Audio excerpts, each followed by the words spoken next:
Prezados irmãos, queridas irmãs, diletos amigos que nos acompanham pelas ondas da Rádio Ismael.net, boa noite. Uma grata satisfação retornar a essa tribuna, muito feliz por estar nesta casa, de algum modo contribuindo com a divulgação do Espiritismo, com a divulgação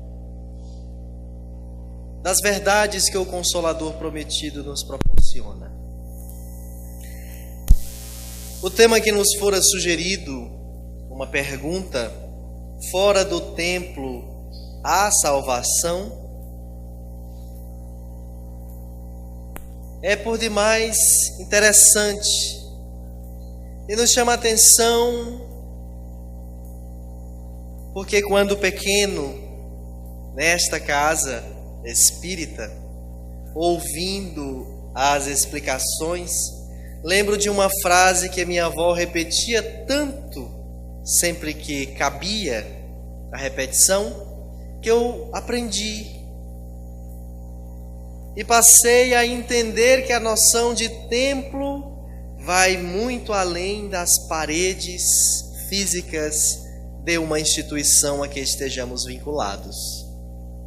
É uma frase do mestre Leon Denis que nos assevera que o verdadeiro cristão tem por templo o universo, por altar a consciência e por imagem Deus. Portanto, três coisas concretas numa relação com três outras abstratas do ponto de vista do tocar,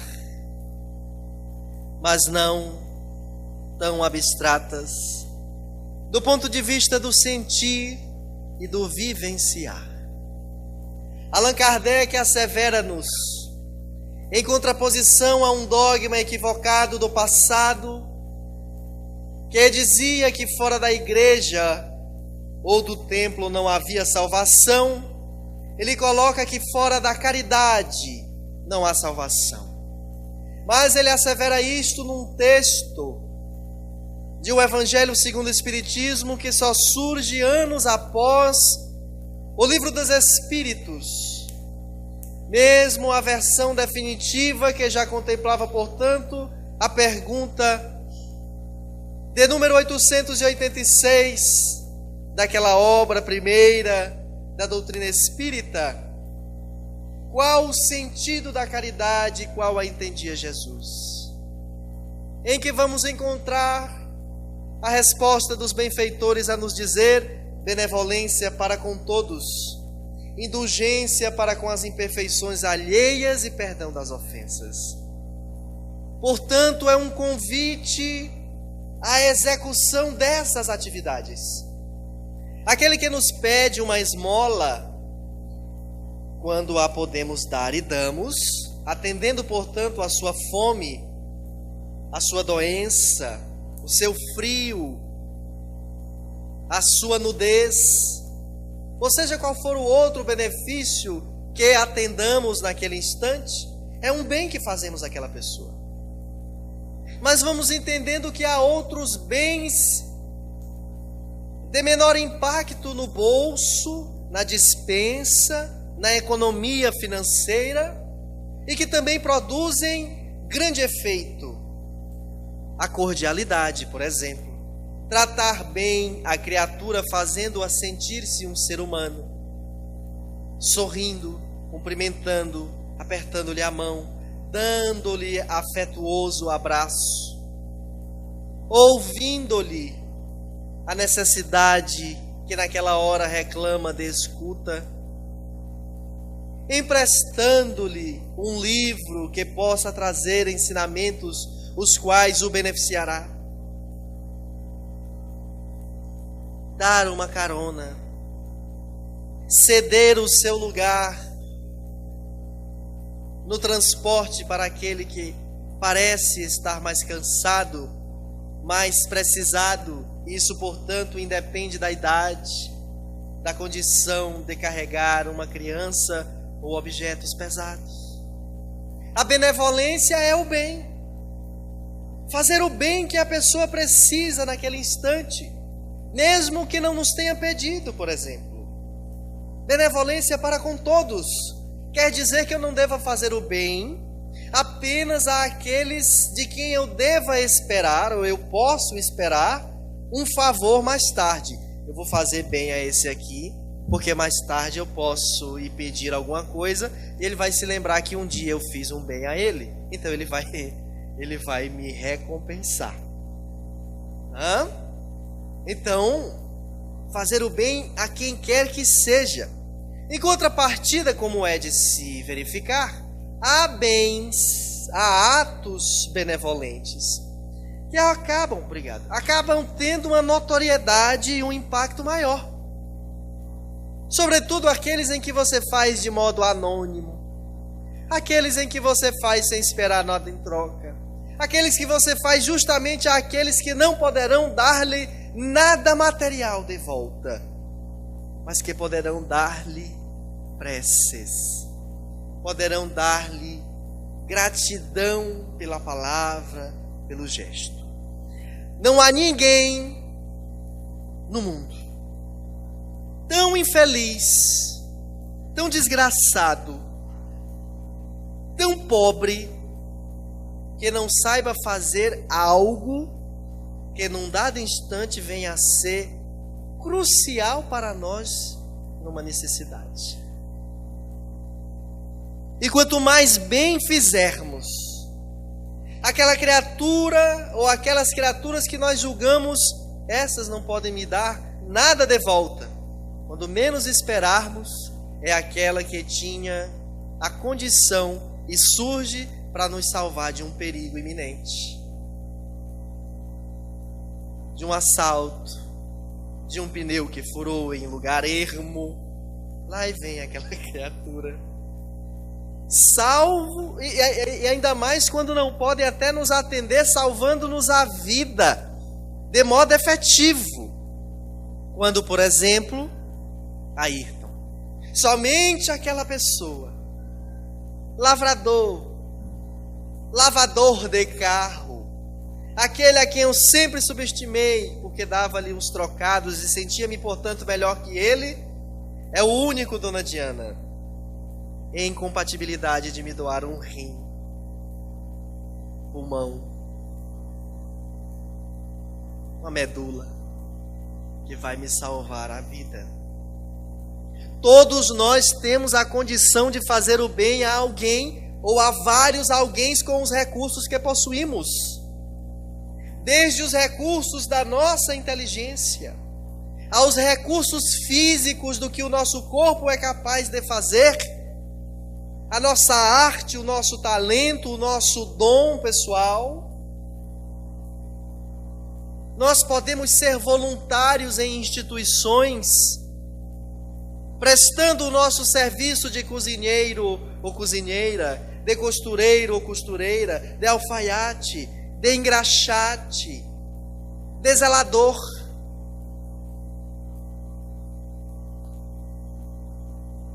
De pintar, de bordar, de escrever.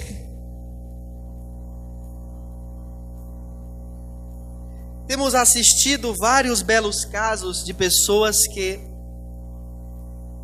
doam seu tempo a causas nobres, como, por exemplo, ensinar analfabetos a ler e escrever. Uma senhora colocou na porta de sua casa, após ficar viúva, nunca ter tido filhos, e ao invés de entregar-se à depressão, de ficar triste, achando-se uma pessoa desventurada e esquecida de Deus, aplicou seus recursos intelectuais e de disponibilidade de tempo, que é uma doação preciosíssima, porque o tempo é o artefato mais caro, precioso e raro de que dispomos. Embora sendo espíritos imortais,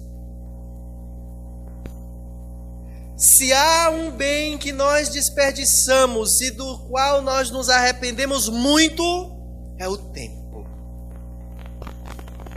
Não podemos perder tempo.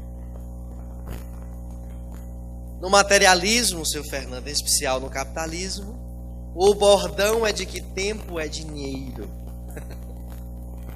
Para a cristandade, tempo é progresso.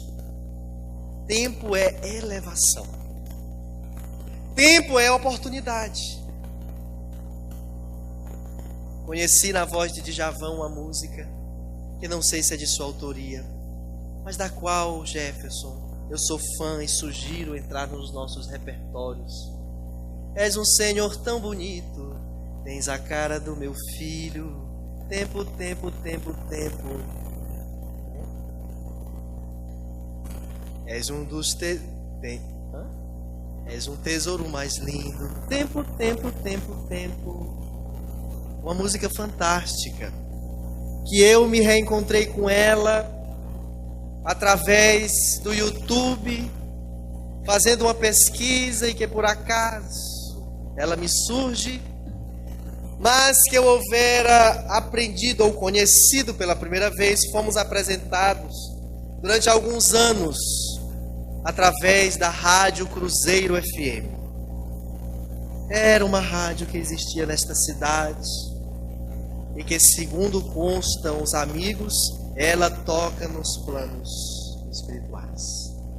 Com música que Jesus autorizou ser produzido, Dona Graça, por seres encarnados na terra para dulcificar almas, através da música popular brasileira, através da bossa nova, através de vozes de homens e mulheres que vieram nos acalmar. Então o bem pode ser feito de variadas formas, por qualquer um de nós, a qualquer instante. Agir com ética, com respeito, fazer o que é correto, já é um bem. Não é o maior dos bens que se pode fazer notável, porque ele é uma obrigação, mas no mundo conturbado em que estamos hoje, já é um bem. Já é um a menos atrapalhando no trânsito, é um a menos atrapalhando na empresa, na sociedade através das instituições. Um menos para mentir, para ludibriar, para enganar, para roubar. Então a benevolência, como instrumento e ferramenta da caridade, está ao alcance de nossas mãos realizar e, portanto, nos tornar enobrecidos por tal ação. Através da nossa profissão, mesmo que percebendo uma remuneração, fazendo-a de modo correto, decente e às vezes um pouco mais, porque no Brasil, devido às nossas limitações morais, nem todas as instituições estão com seus equipamentos completos, nem a escola, nem as estruturas de segurança, nem as de saúde. Depreendem ali todos os equipamentos, todos os recursos necessários, e há aqueles profissionais que acabam tendo que tirar do próprio bolso, fazer de qualquer modo, submeter-se a perigos vários, porque lhe falta a estrutura adequada. Mas que se faça, porque quando nós passarmos a compreender a lei de reencarnação como uma lei presente, a lei macro, que é a de justiça, amor e caridade, e a lei de justiça em especial, aquela em que eu devolvo, retribuo de quem eu tirei o que eu tirei, e não exatamente a justiça de punir. Na terra conhecemos mais a justiça da punição. Roubou, prendeu. Matou, foi preso. Assaltou, foi preso. Estuprou, é preso. a justiça divina, faz com que nós consigamos ter um meio justo de devolver àquele de quem eu tirei saúde, saúde, àquele de quem eu tirei vida, vida, àquele de quem eu tirei a oportunidade de ter os seus bens e o crescimento, a ascensão profissional e intelectual, de retribuir. Por isso, ser professor. Para desalienar quem eu alienei. Para possibilitar educação, compreensão devida de mundo a quem eu escravizei. E de certa forma sendo escravo da remuneração que não é das melhores,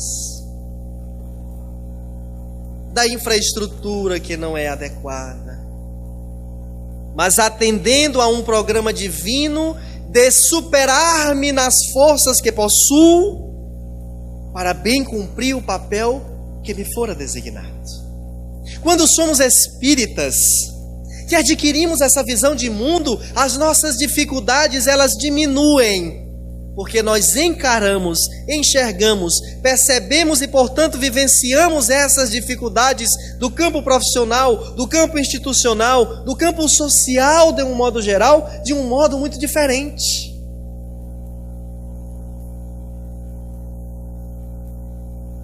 Professor, como o senhor consegue trabalhar com todas essas dificuldades? E o professor, que era espírita, respondeu: eu dou o meu melhor com as oportunidades que temos. Porque se não temos infraestrutura melhor, é porque lá atrás nós não soubemos construir. E não são governos passados. Somos nós, criaturas humanas em encarnações transatas, que aplicávamos os recursos públicos de forma inadequada. Mas aplicávamos os recursos divinos de forma transviada, o que é pior. Doutora Georgia, pior que o desvio de verba pública é o desvio de energia. Quando eu canalizo as minhas energias para o mal, para a perversão, para a promiscuidade, para a alienação dos povos. Porque são recursos divinos que eu estou desviando, eu estou maculando. Há um templo, outro, que nós estamos inseridos, o corpo. Como temos tratado dele, além da casca? Porque com a casca nós temos tentado dar um jeito, sabe? A gente pinta cabelo, a gente faz maquiagem, a gente corre para a academia, a gente fica mais esbelto. Não tem sido bem o meu caso. Eu tenho sido muito explorado por esposa e sogra. É brincadeira, senhores internautas. Não vão achar o quê, não é? Mas da casca nós temos cuidado, senhor Fernando. O senhor vai escolher o óculos? O senhor escolhe uma armação que lhe deixe mais elegante. Você vai comprar uma roupa, você procura aquela que você se sente bem, mas que também é bonita. E às vezes quando tem o tal do nomezinho, de um animalzinho, do não sei o que, melhor ainda. Porque atende a padrões de alguém olhar e dizer: marca X, que legal. Outro dia, alguém dizia-me algumas marcas de calças. E eu dizia: olha, se o senhor não me diz essas marcas, eu ia morrer sem saber. Mas vocês tiram, como eu nunca tive. Mas sequer sabia que existia. Então, nós desviamos a função do corpo.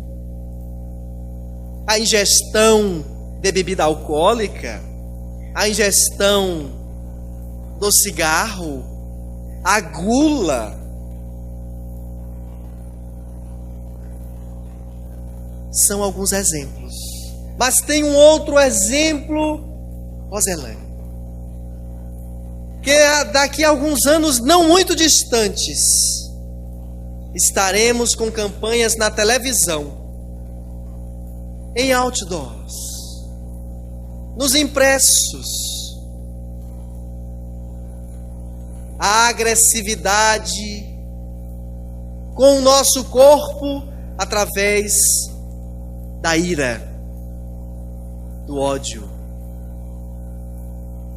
em que produzimos descargas eletromagnéticas que destroem a parede do estômago, o fígado, o funcionamento do nosso organismo, do nosso coração, o sistema endócrino, o nosso sistema nervoso central e periférico, nos tornando pessoas bomba. A qualquer instante explodimos pelo atraso, pela demora na fila, pela ação inadvertida do outro.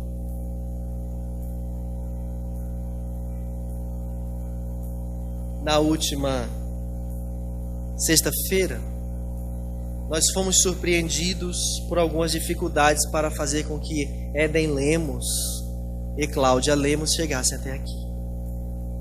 Depois de muita dificuldade para que o voo chegasse em Teresina às 2 da manhã, somente às 3h30 esse voo conseguiu aterrissar. Foram 30 minutos sobrevoando a capital e 30 minutos esperando uma vaga no pátio para poder parar.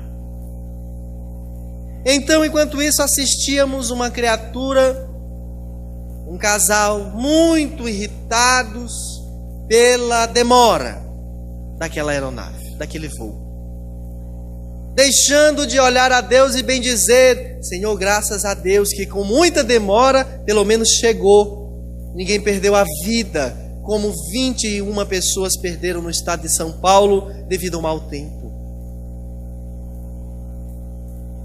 Graças a Deus já estão aí. É melhor ter uma noite ruim de sono do que perder a oportunidade da existência carnal. Mas não, estava muito irritado. Estacionou erradamente no meio da pista, atrás de uma van que fora buscar, Jefferson, a tripulação daquele voo. Então, quando finalmente sai a pessoa que aguardavam, o senhor, muito irritadiço, colocou a bagagem, seu Fernando, no porta-malas, e como que a demonstrar a sua raiva e ao mesmo tempo a sua superioridade de coisa nenhuma, acelerou bruscamente e as portas de trás da van que estavam abertas para colocar a bagagem da tripulação, o cara arrancou de tal modo que bateu a lateral de seu carro nessa porta. A porta da van, Jefferson, amassou um pouquinho assim. Mas o carro dele, seu Fernando, quebrou o farol, arrancou a lateral que cobre ali, que às vezes é só ralou e amassou. E esse homem estava muito irritado. Tinha um casal fazendo o serviço de guarda civil municipal na madrugada, que se aproximou para ver o ocorrido. E o homem, muito irritado, disse: como pode uma empresa e um motorista tarimbado estacionar errado? Olha. E a senhorinha, anotando lá já uma multa, disse para ele: essa van está estacionada errada, senhor? Tá. E o senhor estava estacionado atrás por quê? Não, porque eu só ia pegar aqui, mas demorou demais. Ele também só ia pegar aqui. O senhor está estacionado errado também. Pois você acredita que aquele casal tentou articular, discutir para que a empresa indenizasse o custo no carro dele. Então perceba como nos tornamos pessoas bombas, que explodimos com os outros e queremos ainda ter assegurado um direito. Primeira coisa que diz Geórgia: olha, aquilo me deixa tão incomodado. Porque eles dizem assim: vou entrar na justiça. Olha, a criatura quer fazer justiça com o que está errado. Criatura, se tu fores tentar fazer esse tipo de justiça, que tu alegas e pensas ser justiça, te maltratarás, te machucarás, de modo desnecessário. Levarás mais tempo para recuperar-se e ainda ficará extremamente perturbado com o resultado que pode ser negativo.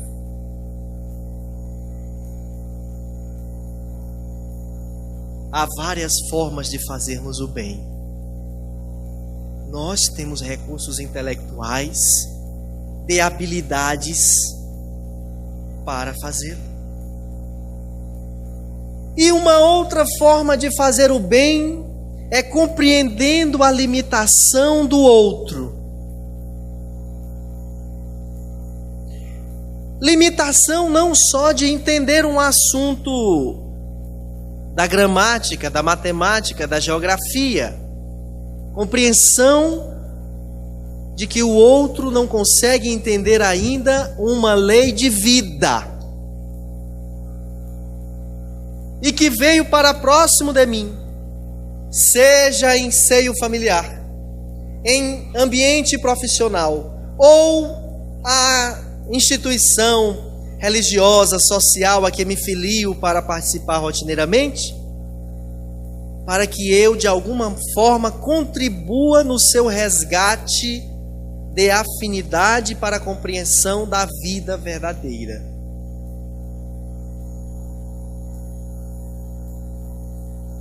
Mas tolerando que ele não consiga entender. Porque ele representa isso através do defeito da impaciência, do defeito da arrogância, do defeito da prepotência, do defeito da desorganização de toda a ordem. E sem ser conivente e permissivo com seus atos, que às vezes são agressivos, que às vezes são perniciosos, mas não desistir daquela criatura, tentando auxiliá-la, sobretudo de forma anônima, pela prece, por exemplo, agindo dessa forma com o segundo instrumento da caridade da qual entendia Jesus, que é a indulgência. Indulgência não é permissividade. Indulgência não é a música da Luca. Tô nem aí. Não é Luca? Não é, Eli? Tu não lembra, não? Vixe Maria. Tô nem aí. Não é tô nem aí. Mas é entender que aquele outro pode chegar à condição de entender. E às vezes construirmos alternativas para aquele outro entender, porque também, na mais das vezes, estamos ofertando um único viés de compreensão e de alguma sorte autoritarista, que machuca, que castra, ao invés de conseguirmos produzir a liberdade. Mas não a libertinagem, a liberdade de construir a ideia de significação ou ressignificação daquilo que já está apresentado. Michel Foucault, em sua obra Vigiar e Punir, estudando o sistema prisional francês, mas refletindo sobre, por exemplo, as câmeras de segurança, nos diz que vigiar, identificar, punir o indivíduo que depois de um tempo sai e faz tudo de novo, não surtiu efeito a nossa estratégia. É, portanto, preciso e necessário revolver uma questão presente em O Livro dos Espíritos, quando Kardec interroga, e aqui eu faço com minhas palavras, qual o meio mais eficaz de resolver os problemas do mundo? E os Espíritos são categóricos, Jefferson: pela educação. Não há outro meio. Educando. Mas não existe nenhuma forma de educar que não seja processual, cíclica. Não é de uma vez só. Com uma única vez eu vou dizer e você vai ter que aprender. Quando muito eu me informo. Quando muito eu me formo. Mas não aprendi. E não o valorizo.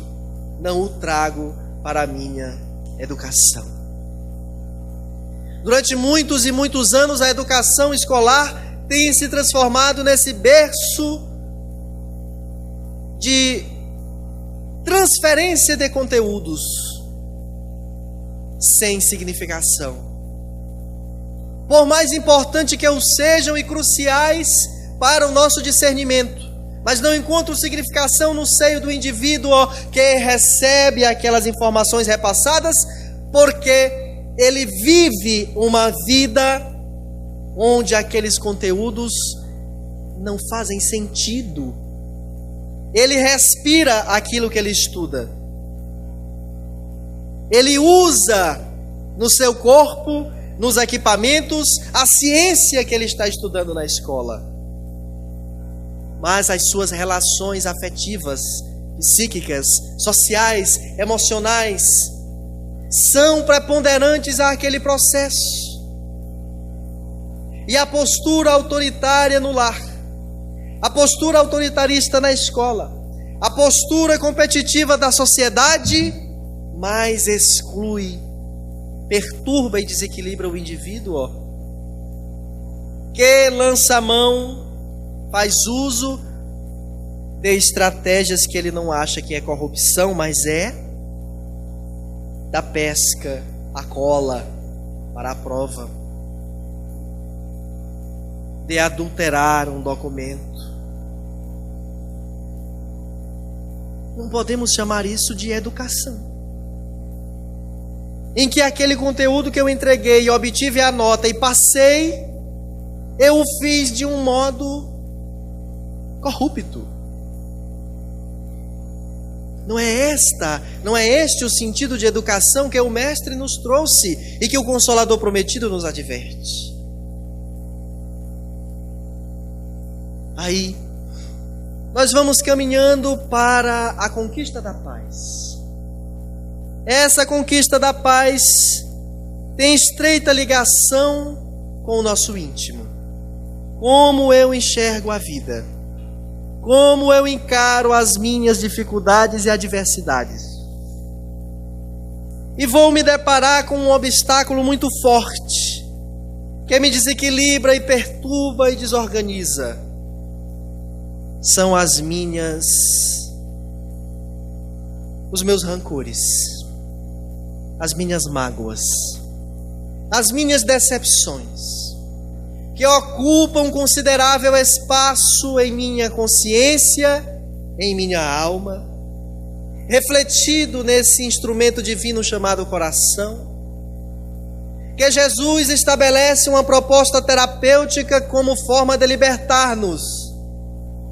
Mas uma vez surpreendidos por dois sentimentos nefastos que circundam o nosso arcabouço consciencial, de forma tão limítrofe e tênue, que é capaz de nos acessar a qualquer instante, e uma vez acessando-nos, atingir as regiões mais sensíveis, quando encarnados, de nossa estrutura psíquica, o orgulho e a humildade e o egoísmo como barreiras, alimentando na condição de alicerce, mantendo seguro a minha mágoa e o meu rancor, para que eu não perdoe. Porque nós costumamos dizer assim: pois tu é muito abestado. Porque se fosse eu, respondia assim. Porque se fosse eu, dava o troco assado. Porque se fosse eu, e nós fomos aprendendo, merci, que perdão é para os fracos. Eu deixar barato, eu levar desaforo para casa, eu de jeito nenhum, porque eu preciso impor-me. E o homem que dividiu o tempo entre antes e depois dele de braços abertos, volve o olhar para o céu e proclama: Pai, perdoa-os, eles não sabem o que fazem. E eles o crucificavam naquele instante. Eles o chicoteavam, enfiavam-lhe lanças, sorriam de sua dor. E ele pedia perdão a eles. É muito natural nos magoarmos, nos chatearmos, mas é preciso perdoar. Como recurso terapêutico aliado à saúde do corpo físico e à plenitude do ser. Os grandes homens e mulheres que servem-nos e serviram-nos de exemplo de educação e de superação íntima para a humanidade, perdoaram. Foram a favor da paz, não sendo agressivos. Gandhi, um dos Mahatmas, pediu silêncio, pediu que não fizéssemos uso de armas, que não resolveríamos a agressão com a agressividade. Ele que certa feita dissera que amava o Cristo, mas temia os cristãos, porque os seguidores de Jesus armam-se. E nós achamos, seu Fernando, que para resolver o problema da violência no Brasil, nós devíamos ter o direito a possuir uma arma em casa. Nós, seres que nos irritamos com facilidade, nós, seres despreparados psicologicamente, nós, seres irresponsáveis que deixamos arma de qualquer jeito, e que uma criança, que um adolescente irresponsável, na tentativa de autoafirmar-se, mostrar-se para alguém, querer insinuar algo, pode fazer uso daquela arma e pôr fim à vida de um ente, de um vizinho. A nação norte-americana fez um dos homens mais inteligentes e sensíveis do mundo chorar. Seu presidente, que vendo-se impossibilitado, dona Graça, de vencer a barreira do egoísmo e do brio daqueles líderes políticos, mas sobretudo da própria sociedade, que não quer abrir mão de possuir o direito de ter arma de fogo em casa, mesmo após tantos casos de um desequilíbrio psicológico ter ceifado a vida de tantas pessoas inocentes. De uma criatura que, irritada com o sistema, pega uma arma, entra no cinema e mata 30 pessoas e fere outras 20. De uma criança que, sentindo-se por demais machucada, maltratada por seus pais, decide vingar-se e, usando-se de uma arma, mata outras crianças na escola. A nação mais potentosa do mundo, detentora da economia mais equilibrada há décadas, que faz com que todo o mercado mundial se curve à sua moeda, deveria, portanto, ter todos os motivos para sorrir, ter todos os motivos para a não agressividade, ter todos os motivos para o não desequilíbrio psicológico, já que temos dinheiro, já que temos infraestrutura, já que temos educação, saúde, segurança de qualidade. Por que somos então ainda tão explosivos, agressivos? E de todos esses atentados, de todos esses ataques terroristas, não vamos encontrar, ou se formos encontrar, é um caso ou casos muito isolados. Nenhum estrangeiro que hoje tem cidadania de lá agindo dessa forma. Os próprios que nasceram, que foram educados e convictos daquele sistema capitalista e, portanto, materialista. O que lhes falta? Se tem tudo, é que o fator emocional é muito importante para nós. E esse fator emocional passa pelo conhecimento de verdades, ou da verdade, que é, portanto, basilar e morredora. Disse-nos Jesus para amar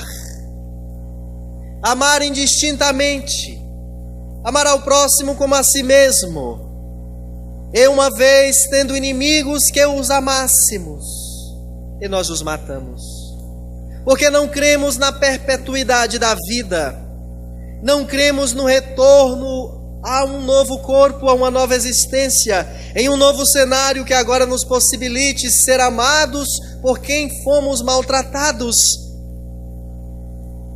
e amarmos a quem destratamos. Essa falta de horizonte, quando já conquistei tudo o que o material é possível me fornecer e ainda assim não sinto-me pleno, é a demonstração cabal de que eu preciso, aliado às conquistas necessárias para a sobrevivência do corpo físico, estruturar o meu campo mental, emocional, psicológico, moral. E os templos são hospitais e escolas encarregados de fornecer-nos a instrumentação básica de despertamento filosófico das compreensões que necessitamos e, ao mesmo tempo, termos áreas de atuação para praticar como forma de nos preparar para essa aplicabilidade no lar que habitamos, nas instituições que fazemos parte, na sociedade de um modo geral. O templo religioso é a escola sagrada que devemos valorar, aproveitar e respeitar. O templo corpo é instrumento divino concedido por Deus, independente das características biológicas,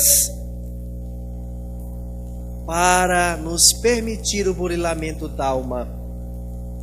O templo, o universo, é a casa verdadeira, a casa maior, da qual fazemos parte, e mesmo estando encarnados, somos cidadãos universais, responsáveis pela economia do planeta, que a fazemos de um modo coletivo. Quanta chuva nestes últimos dias, quantas tempestades. E eu ouvi de Assis, de um espírito nobre, a seguinte frase, na última sexta-feira, quando estávamos em Teresina. Em prece, quando víamos que já tinha havido 10 mortes, e o Espírito disse-me: imagine quando os homens descobrirmos o que já está revelado, mas nos falta descobrir, que as tempestades também são resultado do efeito mental que produzimos. E André Luiz assevera-nos, em obra oportuna, que essas lavagens, indo muito além dos efeitos climáticos que a ciência já conseguiu compreender, mas que ainda não conseguiu chegar aos pés do João de Barro, que não erra nunca, ao contrário das visões meteorológicas, ainda não sabe que a camada mental que sobe, produto da nossa ineficiência emocional, também interage com gases que estão nas camadas que envolvem o planeta, fazendo com que formações específicas naquela região promova tempestades que tenha por objetivo, numa reação da natureza, em mais uma demonstração divina do amor de Deus por nós, alertar-nos. E aí nós vemos enchentes, porque os bueiros estão entupidos pelo lixo, que imediatamente dizemos que o poder público não limpou, e não enxergamos que nós também sujamos. E aí percebemos deslizamento de terra que mata, mas que criaturas inadvertidas insistem em manter suas casas ali, por apego material. Lembro-me, seu Fernando, de uma reportagem, quando naquela época daqueles deslizamentos que vitimaram várias pessoas na região serrana do Rio, um casal de idosos dizia: daqui ninguém nos tira, a gente morre aqui nesta casa, porque é o nosso cantinho, não vão construir outro melhor que esse e tal. Veja, o apego a um bem, se já tiverem desencarnado, devem ainda estar por lá. A minha casa, mas a nossa casa é o universo. Vem o Espiritismo, em nome do Consolador prometido, dizer-nos que há pluralidade de mundos habitados, e não só o planeta Terra é habitado como todos os outros, porque a economia divina não criaria instrumentos apenas para enfeitar o universo. Ah, mas a ciência ainda não provou.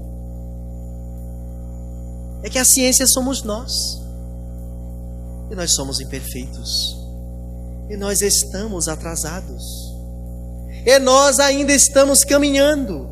Quanto progresso a ciência já descobriu hoje, que se disséssemos e anunciássemos tempos atrás, seríamos tidos como loucos. Quantos os templos do passado que ostentavam que fora deles não havia salvação, condenaram pessoas, torturaram, porque sustentavam teses que se contrapunham a dogmas equivocados, produzindo apartheids intelectuais, mentomorais. Portanto, recordando Leon Denis, de que o verdadeiro cristão tem por templo o universo, por altar a consciência e por imagem Deus. Vamos compreender que, sendo cidadãos do mundo, somos responsáveis por todo ele. E em nossas preces, não sejamos egoístas de pedir somente por nós e pelos nossos, mas por todos os que campeiam a face da humanidade terrestre. Daqueles que estão nas cidades espirituais compondo nossa estrutura do planeta. Vamos aos templos,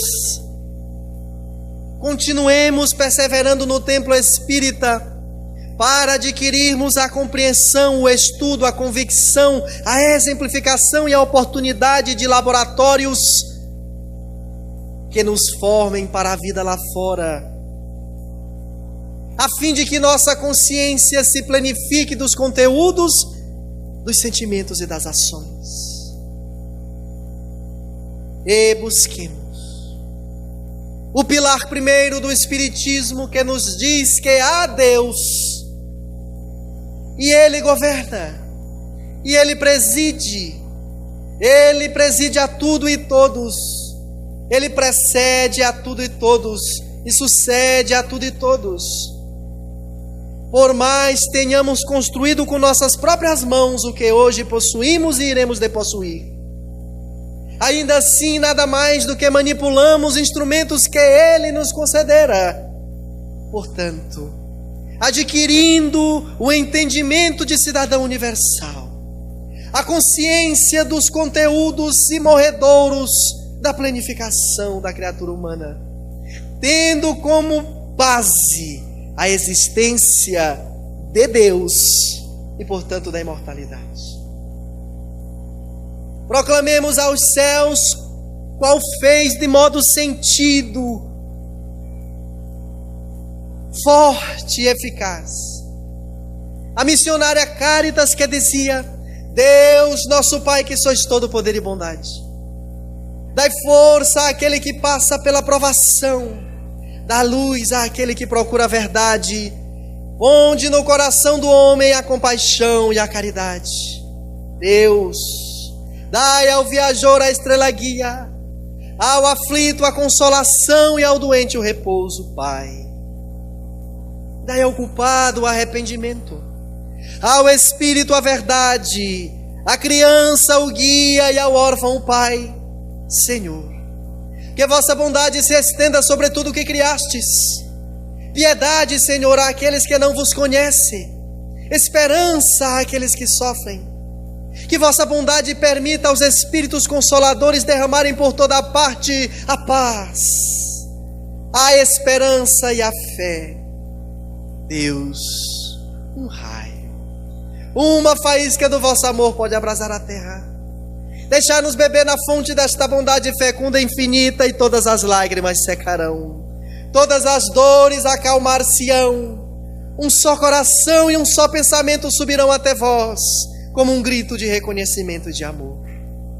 Como Moisés sobre as montanhas, nós te pedimos de braços abertos, ó poder, ó bondade, ó beleza, ó perfeição, e queremos de alguma sorte merecer a vossa misericórdia. Deus, dá-nos a força de ajudar o progresso a fim de subirmos até vós. Dá-nos a caridade pura, dá-nos a fé e a razão. Dá-nos a simplicidade que fará de nossas almas o espelho onde há de se refletir a vossa divina imagem. Que assim seja. Muito obrigado, senhores.